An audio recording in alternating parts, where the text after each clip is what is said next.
News 18 India।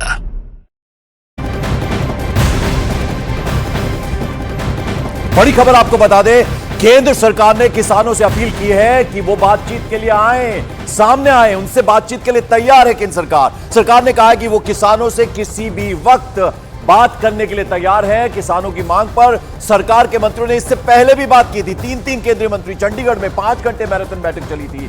किसानों को समझाने की कोशिश सरकार की तरफ से की गई थी और अभी भी सरकार का यह साफ कहना है कि वो बातचीत करने के लिए पूरी तरह से तैयार हैं।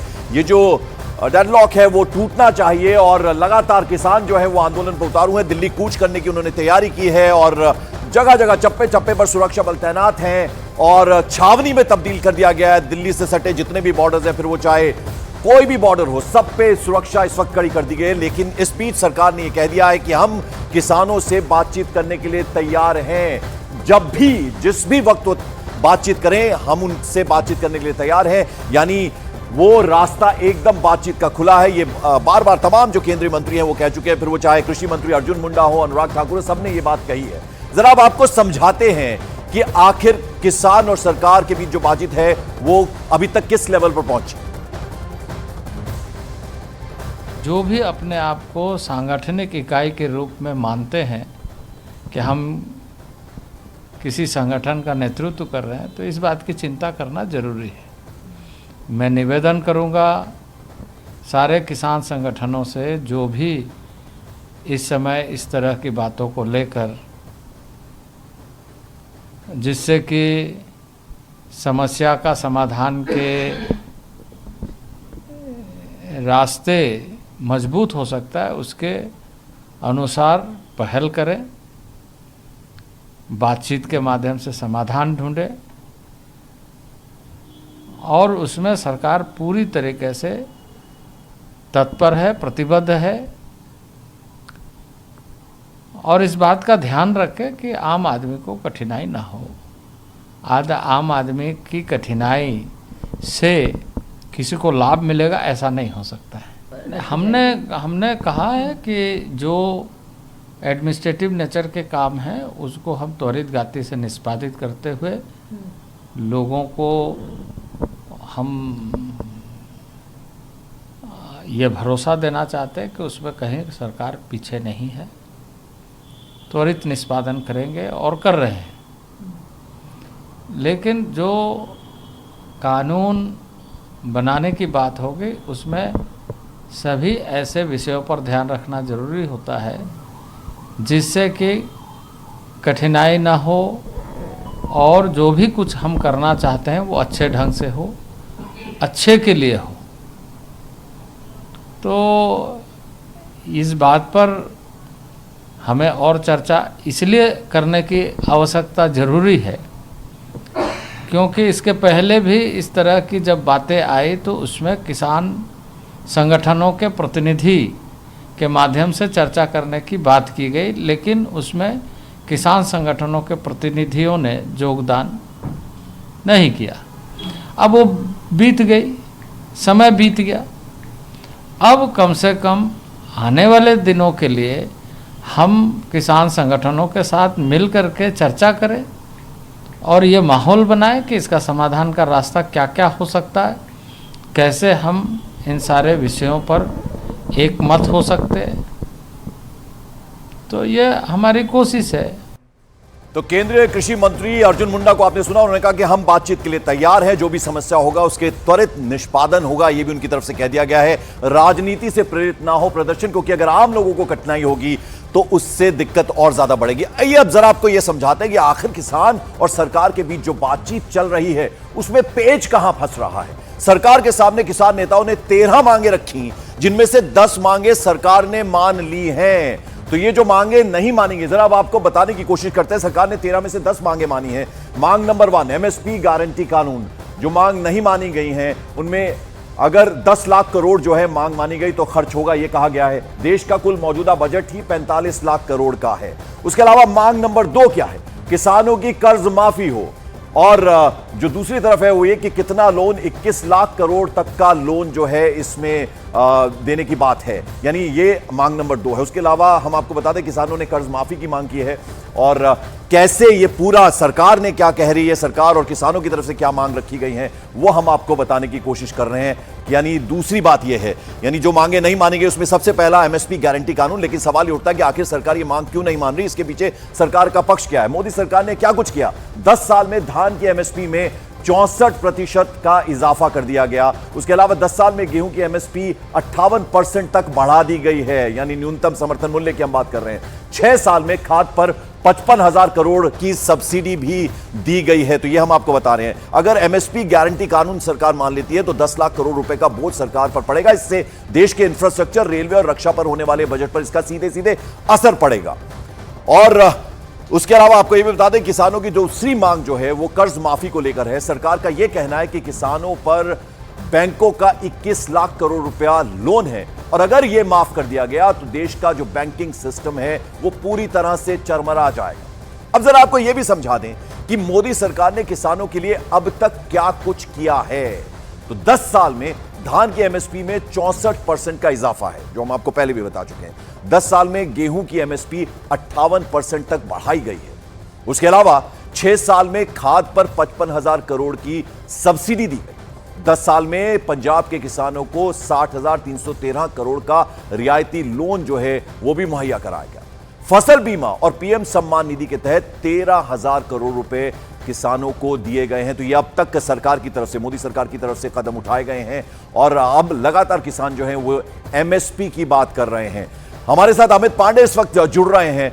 अमित, जरा समझना चाहेंगे कि जो 13 मांगे किसानों ने रखी थी उनमें 10 मांगे तो मान ली, लेकिन अभी भी 3 ऐसी मांगे हैं जिसको लेकर पेच फंसा हुआ है। देखिए, इन 13 मांगों की व्यापक तरीके से चर्चा हुई थी किसान संगठनों और केंद्रीय कृषि मंत्री के बीच में। परसों भी चर्चा हुई थी और कल भी चर्चा हुई थी और ये सरकार की ओर से साफ कर दिया गया कि जिस बात का आप जिक्र कर रहे थे पंकज, चाहे ये मिनिमम सपोर्ट प्राइस या फिर इसके अलावा अन्य किसानों की कर्ज माफ़ी, तो उस पिछले 10 सालों के दौरान मोदी सरकार ने क्या किया है, ये बात किसानों को समझाने की कोशिश की गई कि आखिरकार सरकार की ओर से क्या कदम उठाए गए। और 3 जो प्रमुख चीज़ें हैं, एक तो अंतर्राष्ट्रीय कानून, दूसरा भारत ने अंतर्राष्ट्रीय संधि किस किस के साथ की है और तीसरा सरकार की आर्थिक नीतियाँ, और जिसमें आप ये एमएसपी की बात कर रहे थे, इसके अलावा किसानों के कर्ज की बात कर रहे थे। तो इस बारे में, इन चीज़ों के फैक्ट्स के बारे में किसान संगठनों को अवगत कराया गया है और आगे भी यही कोशिश की जा रही है। बाकायदा एक टीम बनाई गई है एक सिंपल भाषा में सरकार की बातों किसानों तक पहुंचाने के लिए। लेकिन परसों जब ये बात हुई सरकार के सूत्रों के मुताबिक, तब किसान के संगठन के लोग बीच में से ही जो वार्ता थी वो उठकर वहां से चले गए। उसके बाद भी ये बात पहुंचाने की कोशिश की जा रही है बहुत व्यापक स्तर से और एक सूक्ष्म चीजों को किसान संगठन के लोगों को ये बातें समझाने की कोशिश की जा रही है और सरकार अब भी उम्मीद कर रही कि एक बार अगर वो बोर्ड पर आए तो ये सारा खाका उनके बिल्कुल। और इसका ऐलान अब कुछ देर पहले बयान दिया है अर्जुन मुंडा ने, उन्होंने साफ कर दिया है कि हम बातचीत के लिए तैयार है, राजनीति से प्रेरित ना हो प्रदर्शन, और ये भी साफ तौर से कहा गया है और बातचीत से ही किसी भी समस्या का हल होता है और जल्द से जल्द, शीघ्र से शीघ्र हम उसका निष्पादन भी करेंगे। इस वक्त एक और बड़ी खबर आ रही है, कृषि मंत्रालय में कृषि मंत्री के अधिकारियों के साथ बड़ी बैठक हो रही है।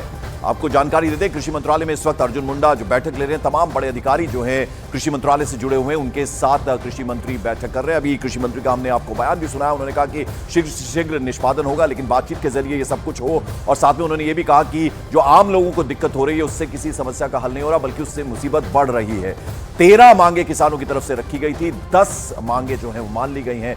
एमएसपी को लेकर लगातार किसान वो मुद्दा उठा रहे हैं, यानी न्यूनतम समर्थन मूल्य गारंटी को लेकर कानून बने, इसको लेकर पेच फंसा हुआ है। अमित पांडे हमारे साथ लगातार बने हुए हैं। अमित, अब जो सबसे बड़ी मांग है किसानों की, जिसको वो लगातार उठा रहे हैं, वो कह रहे हैं कि न्यूनतम समर्थन मूल्य गारंटी को लेकर कानून बने, इसको लेकर पेच फंसा हुआ है। देखिए, न्यूनतम समर्थन मूल्य को लेकर पिछले 10 सालों में कई बार बदलाव किया जा चुका है और हर बार इसको किसी न किसी स्तर पर बढ़ाया जा चुका है। हमने कल केंद्रीय मंत्री अर्जुन मुंडा से भी बात की, अनुराग ठाकुर से भी बात की, तो उनका यही कहना है कि जो हम किसानों को यह सूचित किया गया है कि सरकार ने 10 सालों में काम किया और इसका सिलसिलेवार तरीके से किसानों के सामने सरकार का दृष्टिकोण भी रखा गया है। तो ये चीज़ें किसान के संगठन के लोगों को समझाई जा रही हैं और आने वाले दिनों में क्या पंचवर्षीय योजना किसानों के लिए बनी है, ये भी इसका भी एक व्हाइट पेपर सरकार उनके सामने रख रही है। तो कुल मिलाकर जो कृषि नीति है वह किसान आम किसान को समझ में आए, इस प्रदर्शन से जुड़े किसानों को समझ में आए, वो बोर्ड में आए बैठे और उनके साथ ये चर्चा, ये पूरा खाका तैयार किया गया। और एक अपडेट और है पंकज, जो ये बैठक का आप जिक्र कर रहे थे, ये बैठक अभी हो चुकी है वरिष्ठ अधिकारियों के साथ और इन्हीं मुद्दों पर सहमति बनी है कि पुख्ता तरीके से, ट्रांसपेरेंट तरीके से किसानों तक सरकार की बात पहुंचाई जाए। और पिछले आंदोलन की अगर हम अमित बात करें तो उसमें हमने देखा था कि एका नजर आता था, यानी दक्षिण भारत हो, पश्चिम बंगाल हो, राजस्थान, उत्तर प्रदेश, सब जगह के किसान इकट्ठे हुए थे। लेकिन इस बार ज्यादातर हम देख रहे हैं कि पंजाब की तरफ से किसान जो हैं, मैं इस पर आपसे बात करूंगा, लेकिन आपको बता दें किसानों की सबसे बड़ी मांग यह है कि उन्हें एमएसपी की गारंटी कानून बनाकर दी जाए, ये उनका कहना है। अब सवाल ऐसे में यह है कि यह बात अब तक क्यों नहीं बन पा रही है? क्या यह मांग इतनी व्यवहारिक है? और सबसे बड़ा सवाल यह कि इसका पूरे देश पर क्या प्रभाव पड़ेगा, यह सबसे बड़ा सवाल है। तो जरा आंकड़ों से इसे हम आपको समझाते हैं। इस समय 24 फसल हैं जिन पर सरकार एमएसपी देती है और हर साल अमूमन एमएसपी पर 2.5 लाख करोड़ रुपए खर्चा होता है। और अगर सिर्फ इन्हीं 24 फसलों पर एमएसपी की गारंटी दी जाती है तो सरकार के बजट पर 10 लाख करोड़ रुपए का अतिरिक्त बोझ पड़ेगा। और सरकार फिलहाल इंफ्रास्ट्रक्चर पर 10 लाख करोड़ रुपए सालाना खर्च कर रही है, मतलब वहां समझौता करना पड़ेगा। और अगर सभी फसलों पर एमएसपी देने का कानून लाते हैं जैसा कि किसान मांग कर रहे हैं, तो सरकारी खजाने पर 40 लाख करोड़ रुपए का अतिरिक्त बोझ आएगा, जबकि देश का बजट ही 45 लाख करोड़ रुपए का है। तो ऐसे में आप समझ सकते हैं कि इससे इकोनॉमी पर, इससे अर्थव्यवस्था पर कितना बड़ा असर पड़ सकता है। इसे जरा एक और तरीके से हम समझाते हैं कि देश का बजट 45 लाख करोड़ का है और अगर 40 लाख करोड़ एमएसपी पे यानी न्यूनतम समर्थन मूल्य पर चले जाएंगे तो देश के रक्षा बजट से समझौता करना पड़ेगा, जो कि बिल्कुल भी संभव नहीं है। यानी देश की सुरक्षा से समझौता करना पड़ेगा। इंफ्रास्ट्रक्चर प्रोजेक्ट्स पर भी इसका असर पड़ेगा, जैसे रोड, रेड और उसके अलावा मेट्रो जैसे प्रोजेक्ट्स जो हैं वो इससे सीधे सीधे प्रभावित होंगे। देश के विकास पर, उसकी डेवलपमेंट पर सीधा सीधा इसका असर पड़ेगा। ऐसे ही अगर हम एजुकेशन की बात करें, हेल्थ की बात करें, तो शिक्षा और स्वास्थ्य को प्रोजेक्ट पर भी बहुत ज्यादा इससे असर पड़ जाएगा। आइए जरा एक बार फिर से रुक करते हैं। हमारे तमाम सहयोगी इस वक्त हमारे साथ जुड़े हुए हैं। नीरज हमारे साथ है सिंघू बॉर्डर पर। नीरज, आप बताएं इस वक्त क्या स्थिति बनी है? देखिए पंकज, यहां भी लोगों को इंतजार है कि शंभू बॉर्डर पे आखिर क्या हो रहा है वहां किसानों और पुलिस के बीच में। देखिए यहां तमाम तैयारियां की गई हैं, लगातार किलेबंदी की जा रही है, सुबह से आपने भी देखा होगा। लेकिन इस वक्त आपको एक तस्वीर दिखा दे। देखिए यहां तो तमाम लोग आरएएफ के जवान तैनात हैं। वो सामने में हमें बताया गया कि जो NH-44 सड़क पे हम लोग राष्ट्रीय राजमार्ग पे खड़े हैं, सिंघू बॉर्डर पे जो बैन है, हमें बताया गया कि वो बोर्ड भी हटाया जा रहा है। क्या वजह है इसका पता थोड़ी देर बाद पता चलेगा, लेकिन लगातार आपको क्रेन के जरिए ऊपर चढ़ाई करके, हो सकता है मजबूत बैरिकेडिंग की व्यवस्था की जा रही होगी। तो लगातार ये व्यवस्थाएं की जा रही हैं ताकि अगर किसान अपने ट्रैक्टर के जरिए यहाँ बड़ी संख्या में आते हैं तो फिर उन्हें यहाँ पूरी तरह से रोका जा सके। एक बार फिर आपको तस्वीरें दिखा दे। देखिए सुबह से जो कटीले तारों को बिछाने का काम है कंक्रीट के बैरिकेड के बीच, वो लगातार जारी है। आरएएफ के जवान सैकड़ों इधर लगातार पिछले 4 से 5 घंटे से खड़े हैं। यहाँ कोई गतिविधि, किसान अभी जुटे हुए नहीं है। बिल्कुल, मैं लौटूंगा। हमारे साथ 2 और सहयोगी जुड़ रहे हैं। हमारे साथ जसप्रीत हैं, वो भी सिंघू बॉर्डर पर मौजूद है। उसके अलावा अंकिता हमारे साथ हैं जो टीकरी बॉर्डर पर है। जसप्रीत, आप क्या तस्वीर दिखा पाएंगी सुबह से लेकर अब तक में, क्या फर्क आप देख पा रहे हैं? बिल्कुल पंकज, बिना देर किए मैं तस्वीरें दिखाती हूँ। NH-44 ये है, देखिए ये बोर्ड को हटाने का काम हो रहा है। मेरे सहयोगी विकास ठाकुर आप तक तस्वीरें पहुंचा रहे हैं जहां पर लिखा है धन्यवाद, क्योंकि यहाँ से उस बोर्ड में लिखा है वेलकम टू हरियाणा। अब हमारे मन में भी ये सवाल आया कि ये जो जेसीबी मशीन यहाँ पर मौजूद है तो ये बोर्ड क्यों हटाया जा रहा है। अब मैं आपको बताती हूँ, क्योंकि ये सिंघू बॉर्डर है, ऐसे में यहाँ पर जो बैरिकेडिंग की गई है, किसानों का पहुंचना तो असंभव है, लेकिन उस पार से विकास आप दिखाइए, क्योंकि वहां पर जो कंटीले तार है, टीयर गैस अगर छोड़ी जाती है, यानी कि आंसू गैस का अगर इस्तेमाल होता है प्रदर्शनकारियों पर, किसानों पर, तो ये बोर्ड बाधा ना बने, इस बोर्ड पर जो है बाधा ना बढ़े और यहीं पर ये इसका एक्शन ना हो जाए, इस वजह से इस बोर्ड को हटाने का काम हो रहा है। आप देखेंगे आगे तक, जहां पर मेरे सहयोगी नीरज मौजूद थे, कई लेयर्स की वहां पर सुरक्षा की गई है पंकज। और इस तरफ हम आपको एक बार फिर से दिखा देते हैं, इस काम में देखिए 2 जेसीबी मशीन लगाई गई है। बिल्कुल, जरा अंकिता आपके पास मैं आना चाहूंगा। सुबह आप दिखा रही थी कि लोग परेशान नहीं है, अब लोग आक्रोशित हैं, गुस्से में हैं। क्या स्थिति इस वक्त आपको अलग नजर आ रही है सुबह से लेकर अब तक? देखिए, दोपहर का वक्त है पंकज, और लंच का टाइम में तो धीरे धीरे लोग अब बाहर निकलने शुरू हुए हैं। जैसा कि हम पहले भी इस बात की आशंका जता रहे थे कि लंच टाइम में हो सकता है रेहड़ी पटरियों की न होने की न वजह से लोगों को दिक्कतें पेश आ रही हो, वो दिक्कतें पेश आ रही हैं। लोग इधर उधर गलियों में शांत बैठे नजर आए। जब उनसे हमने बात की तो कहते हैं कि हम खाएं तो खाएं क्या, यहाँ तो कोई दुकान ही नहीं है। लेकिन इस पोस्टर पर जरा आप नजरें दौड़ाइए, साफ तौर पर लिखा है कि बहादुरगढ़ के